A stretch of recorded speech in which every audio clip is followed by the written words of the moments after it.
আমি নতুন খামারি হিসাবে উদ্যোগ নিয়েছি যে আমার হাঁসের খামার দিয়েছি। আমাদের বাড়ির পাশে কত সুন্দর একটা নদী, এই নদীতে আমি হাঁস চাষ করতে যাচ্ছি।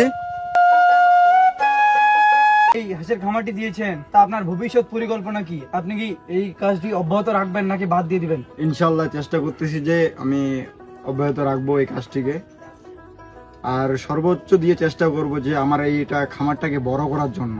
আর হচ্ছে আপনি কতদিন ধরে এই কাজটি করছেন? আমি এটা 4 মাস হয়ে যাচ্ছে আমার এটা 4 মাসে প্রায় কত খরচ হয়েছে আপনার?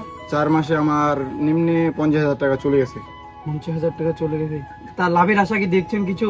ইনশাল্লাহ লাভের আশা করবো। সব তো বলা যায় না, আগে থেকে বলা যায় না, চেষ্টা করতেছি কোনো কিছু নিয়ে আনার জন্য, ভালো কিছু আসবে ইনশাল্লাহ আশা করি যে।